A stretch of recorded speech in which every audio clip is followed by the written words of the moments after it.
I think again there would be things to be aware of, particularly in terms of perhaps previous medical history.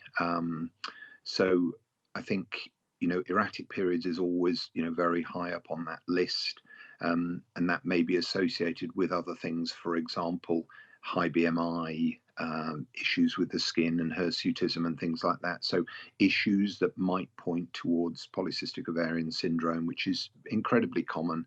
And again, that's a group of ladies where you need to make that diagnosis because often those ladies need significant intervention to help them conceive. They may not be completely anovulatory, but they may only ovulate literally a few times a year.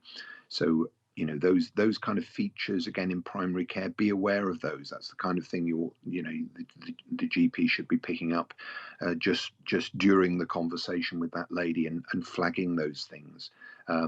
And again, the weight side, the BMI side, hugely important, because all areas within the UK, if your BMI is over 30, although you can be investigated for infertility, you cannot be treated on the NHS. So it's a really good thing for the GP to pick up. It's important in terms of general health as well, risk of diabetes, etc.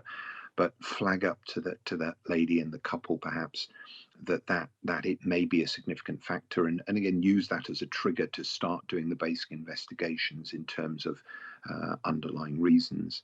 And I think the other factors might well be that ladies might be aware if they've had a previous history of, for example, abdominal surgery. Perhaps they had a perforated appendix in their teens, and that may have led to intra-abdominal adhesions which might block the tube. Commonly, pelvic infection, and unfortunately sometimes in ladies that can be relatively asymptomatic, and it may well be that a lady's been aware that there was some infection. She perhaps had some antibiotics a few years ago, but no obvious consequences at the time. But in fact, what's happened there is she's ended up with infection within the pelvis, and that's caused some degree of tubal occlusion. So those kind of things, it's important that if people are thinking about conception, that they're aware that there are things that may have happened to them in the past that are highly relevant to the chance of them getting pregnant. And on the man's side, again, as I alluded to previously, infection, perhaps testicular trauma, sport related, or rarely these days, but sometimes occupational issues. Certainly historically have been a factor in terms of heat and solvent exposure and things like that. So I think there are a lot of things, and there may be things, not that it doesn't form a large part of it, but there may be some genetic factors that might come in. But again, in terms of physical appearance, it may well be that the primary care physician is aware of an underlying genetic problem that's already been diagnosed, or they may look at somebody and wonder about genetic abnormality, which might mean that there's an impairment of fertility on either side of the equation, really. So I think for many people there aren't particularly features.